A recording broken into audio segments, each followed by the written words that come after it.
Bienvenue. Aujourd'hui, on va plonger dans des figures et des concepts clés tirés de textes bibliques qui nous ont été fournis. On va regarder de près Dieu, Jésus-Christ, le Saint-Esprit, l'Église, et puis aussi ce que ces écrits nous disent sur l'espoir, la paix, la sécurité. Donc nos sources, ce sont ces passages choisis de la Bible. L'idée, c'est d'essayer de voir un peu quelles sont les idées principales, les points forts, pour saisir la vision du divin et de l'humain qu'il propose. Au fond, comment est décrite la relation entre les deux, quoi. Alors, par où commencer ? Le début peut-être, la figure de Dieu. Comment ces textes l'appellent, le décrivent ? Il y a toute une gamme de noms, c'est vrai. On trouve Seigneur, qui renvoie souvent à Yahweh, le nom personnel, si on peut dire. Il y a aussi Dieu Tout-Puissant, El Shaddai, ça évoque sa puissance, hein. Et puis ce fameux « Je suis qui je suis », révélé à Moïse. Après, il y a des titres qui marquent l'histoire. Dieu d'Abraham, d'Isaac et de Jacob. Et des termes plus personnels. Père, roi des rois, alpha et oméga, rocher, juge. C'est assez riche comme palette. Absolument. Et derrière ces noms, il y a des attributs très forts. L'omnipotence, la souveraineté, c'est central. Le Tout-Puissant, rien ne lui est impossible. Sa grandeur dépasse tout ce qu'on peut imaginer. L'omniscience aussi. Un Dieu qui sait tout, qui connaît les cœurs, les pensées secrètes. Et puis d'autres qualités, son éternité, son immuabilité. Il est d'éternité en éternité. Sa parole est parfaite. Son alliance dure toujours. Sa sainteté et sa justice aussi, c'est fondamental. Il est saint, juste. Oui. Mais ce qui est frappant, c'est que juste à côté, on insiste énormément sur sa miséricorde, sa grâce. Lent à la colère, riche en bonté. Il pardonne. Donc cette tension, elle est là, au cœur des descriptions. Justice absolue d'un côté, miséricorde de l'autre. Exactement. Les textes ne cherchent pas à lisser ça. Il est juge, mais aussi père. Et puis il y a cette notion de jalousie. Ah oui, ça peut surprendre. Oui, mais il faut la comprendre, je pense, non pas comme une émotion humaine, mais comme l'exigence d'une fidélité exclusive dans l'alliance. Le refus du partage avec d'autres dieux, en somme. D'accord. Et comment ça se traduit en actions concrètes ? Il est créateur, bien sûr, celui qui soutient l'univers, mais aussi libérateur, sauveur, avec cette image forte de la main forte et du bras étendu. C'est ça. Il garde son alliance, il se révèle par sa parole, les prophètes, il juge, et il écoute, il répond aux prières. Oui, ce qui ressort, c'est une interaction constante entre Dieu et l'humanité.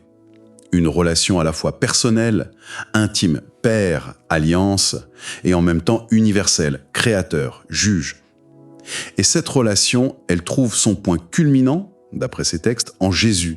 Dieu y est appelé le Père de Jésus, celui qui le ressuscite. Et il y a cette unité profonde. Moi et le Père, nous sommes un. Ça nous amène tout droit à Jésus-Christ, figure centrale, on l'a dit. Qui est-il alors plus précisément ? On a les titres, Messie, Christ, Fils de Dieu, Seigneur, mais aussi Emmanuel, Dieu avec nous, et la parole de Dieu. Oui, son identité divine est affirmée très fort. Pas seulement Fils de Dieu, mais Dieu lui-même le dit. Celui-ci est mon Fils bien-aimé. Et puis la confession de Thomas, après la résurrection. Mon Seigneur et mon Dieu. C'est mis en avant. Un point crucial, c'est sa préexistence. Les textes disent qu'il était là avant Abraham, avant même la création, que tout a été créé par lui et pour lui. Il est l'image du Dieu invisible, le premier-né de toute création. L'image du Dieu invisible, c'est une formule saisissante. Rendre visible l'invisible. Tout à fait. Et sa relation avec le Père et l'Esprit, c'est détaillé. Il y a l'unité, moi et le Père nous sommes un, mais aussi une distinction. Le Père est plus grand que moi. Il reçoit l'Esprit, il agit toujours selon la volonté du Père. Et puis, il y a cet usage du « je suis », ce n'est pas anodin du tout. Ça renvoie directement au nom divin de l'Exode. Les textes soulignent même la réaction de ceux qui viennent l'arrêter quand il dit « je suis ». Il tombe à la renverse. C'est présenté comme une manifestation de sa nature divine, quoi. C'est vrai que ce « je suis », ça résonne particulièrement. Et sa vie sur Terre, alors, comment elle est racontée ? Descendante David, née à Bethléem, d'une vierge, Marie, par le Saint-Esprit, son nom, Jésus, le Seigneur sauve. Son ministère public est décrit comme très puissant. il enseigne avec une autorité qui surprend, il annonce le royaume de Dieu, et puis il y a tous ces miracles, guérison, expulsion de démons, même la résurrection de Lazare. Il se place aussi au-dessus de certaines règles, comme le sabbat. Mais après ça, le récit change de ton. Il devient assez sombre. La souffrance, la mort. Comment les textes présentent ça? Comme un échec? Une interruption brutale? C'est une très bonne question. En fait, les textes insistent sur le fait que Jésus avait prédit tout ça. Sa passion, sa mort et sa résurrection. Donc, ce n'est pas vu comme un accident, mais plutôt comme l'accomplissement d'un plan divin. D'accord. Sa trahison, l'arrestation, le jugement sous Pilate, la crucifixion, tout est décrit en détail. Jusqu'à son cri sur la croix « Mon Dieu, pourquoi m'as-tu abandonné ?» Mais la mort, ce n'est pas la fin. Le point central, c'est la résurrection le 3e jour. Puis ses apparitions aux disciples. Et après la résurrection, qu'est-ce qui se passe? Il y a l'ascension, il monte au ciel. Il s'assied à la droite de Dieu. C'est une position d'autorité suprême. Et puis, il y a la promesse de son retour avec puissance et gloire. Si on regarde son rôle global, c'est vraiment celui de sauveur. Il est présenté comme la seule voie vers Dieu. Sa mort est interprétée comme un sacrifice qui efface les péchés, qui offre le pardon, la vie éternelle, à ceux qui croient en lui. Donc à la fois sauveur et figure d'autorité. Juge même. Oui, juge des vivants et des morts. Il est aussi médiateur, avocat auprès du Père. Et pour l'Église, la communauté des croyants, il en est la tête, la pierre angulaire. Son sang scelle une nouvelle alliance. C'est lui la source de vie. Exactement. Pain de vie, résurrection et vie. Et puis, il est le modèle à suivre pour ses disciples. On a aussi toutes ces images, bon berger, lumière du monde, vrai cep, et Alpha et Oméga, un titre qu'il partage avec le Père d'ailleurs. C'est ça. Ça nous conduit à la 3e figure, le Saint-Esprit, l'Esprit de Dieu. Qu'est-ce qu'on nous en dit? Alors, il est clairement présenté comme divin, éternel. Il est là dès la création, planant sur les eaux. On l'appelle Esprit éternel. Il connaît les profondeurs de Dieu. Ce n'est pas juste une force, il agit comme une personne. Il descend comme une colombe, il conduit, il remplit, enseigne, témoigne, il intercède. On dit même qu'on peut l'attrister, lui résister. Sa connexion avec le Père et le Fils est constante. Donnée par le Père, envoyée par le Père au nom de Jésus, mais aussi envoyée par Jésus comme l'Esprit de vérité. On l'appelle Esprit du Messie. Une formule dit même le Seigneur et l'Esprit. Il y a aussi cette mention un peu mystérieuse des 7 esprits de Dieu dans l'Apocalypse. Et ses fonctions, ses rôles, on l'a vu à la création. Dans l'Ancien Testament, il agit de manière plus ponctuelle, on dirait. Oui, c'est ça. Il remplit des artisans, comme Betsalel pour le tabernacle. Il inspire des rois, comme David. Il parle par les prophètes. Dans la vie de Jésus, son rôle est central.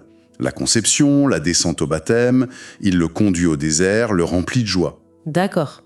Mais c'est vraiment dans la vie des croyants après Jésus que son rôle prend une toute autre dimension selon ces textes. C'est lui qui opère la nouvelle naissance spirituelle. Il vient habiter en eux. Ils deviennent le temple de Dieu. Ah oui, ça change tout. Complètement. Il leur donne la puissance pour témoigner, il distribue les dons spirituels pour le bien de tous, il travaille à leur sanctification pour qu'ils ressemblent plus à Christ. C'est lui aussi qui permet cette relation filiale, cette proximité avec Dieu. Exactement.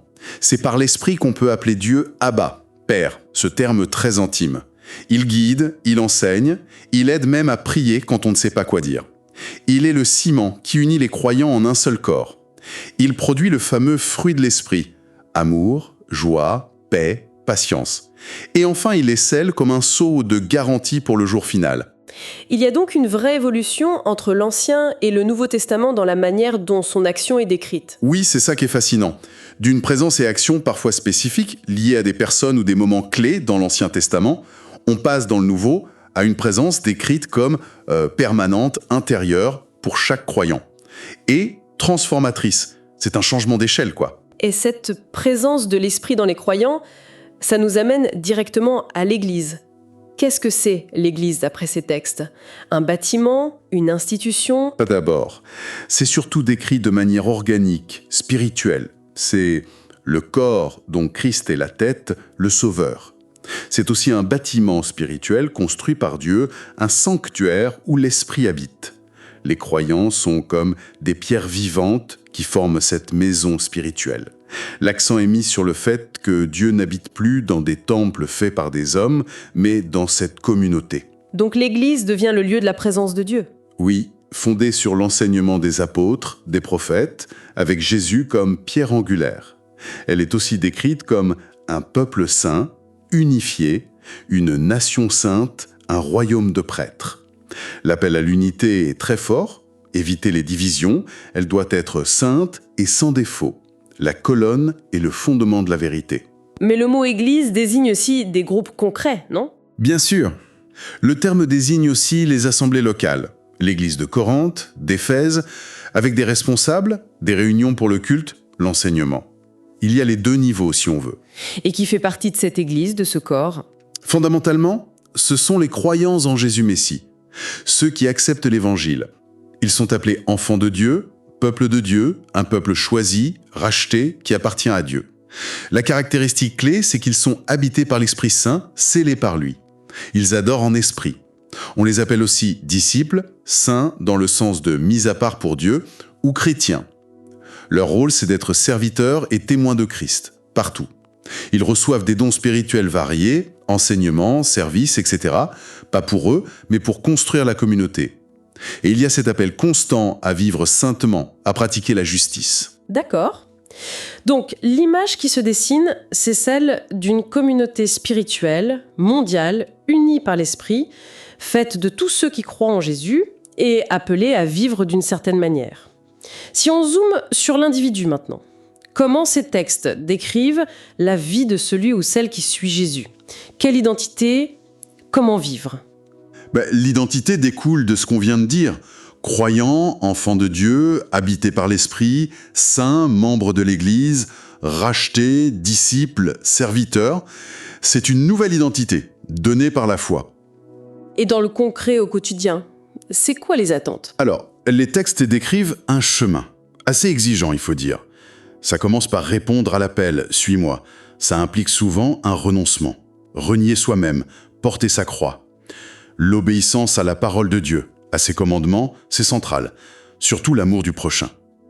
On pourrait peut-être voir ça sur deux plans. D'abord, une transformation intérieure. Développer l'amour fraternel, c'est même le signe distinctif. Chercher l'unité, pardonner. Être humble, se faire petit comme un enfant. Dépendre de Dieu par la prière. Vie juste qui porte du fruit, des actes concrets. Par le service des autres, surtout dans la communauté, subvenir aux besoins des saints, l'hospitalité. Par le témoignage courageux du message, être pêcheur d'hommes, et aussi par l'endurance face aux difficultés, voire à la persécution. C'est présenté comme une participation aux souffrances de Christ. Et enfin, une certaine distinction par rapport aux valeurs du monde, se garder pur. C'est un portrait assez engagé. Ce n'est pas juste croire passivement, c'est un engagement total, soutenu par l'Esprit. On arrive au dernier concept clé, l'espoir, la paix, la sécurité. Comment les textes suggèrent-ils de les trouver?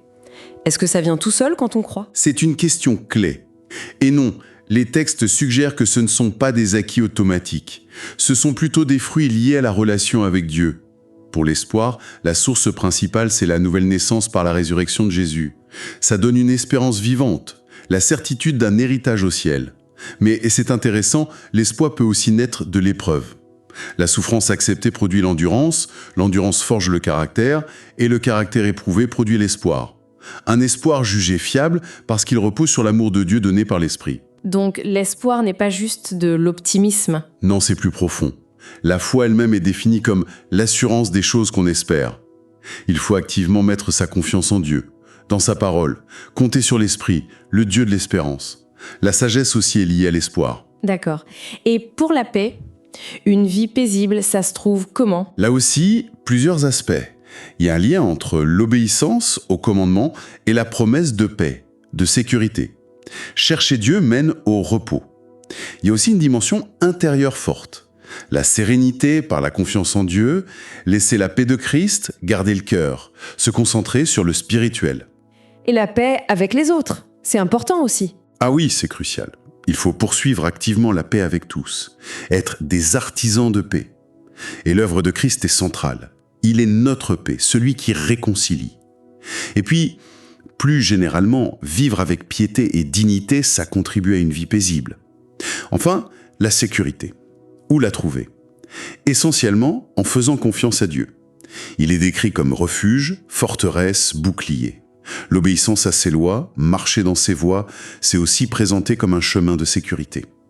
Compter sur sa protection, sa provision, vivre avec intégrité, justice, ça stabilise aussi.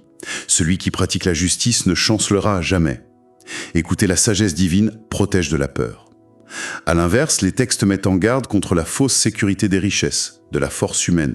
Ça, c'est une illusion. Donc, si je résume, l'espoir, la paix, la sécurité tels qu'on les voit ici, ce ne sont pas juste des états d'âme ou des bonnes circonstances qu'on attend. Ça semble découler d'une relation active avec Dieu, fondée sur la foi en Jésus, l'obéissance, la confiance et l'action de l'Esprit dans la personne. On a couvert pas mal de choses. En partant de ces extraits, on a vu Dieu, souverain et proche, Jésus, Fils divin, Sauveur et Seigneur, l'Esprit Saint, présence active, l'Église, communauté spirituelle, le chemin du disciple, un engagement radical, et enfin, l'espoir, la paix, la sécurité comme fruit de cette relation de confiance. Et pour aller plus loin, peut-être, une question qui ressort de toute cette interconnexion Dieu, Jésus, l'Esprit, l'Église, la vie du croyant, c'est si tout est si lié, comment ça nous invite à comprendre le salut tel qu'il est présenté ici? Est-ce que c'est avant tout un événement initial, un point de départ, entrée dans cette relation? Ou est-ce plutôt un processus continu de transformation, de croissance, de persévérance au sein de cette relation, de cette communauté? Ou peut-être les deux à la fois, une réalité complexe? C'est une excellente question pour continuer la réflexion personnelle sur ces textes. Notre exploration s'arrête là pour aujourd'hui. Merci d'avoir partagé cette analyse avec nous.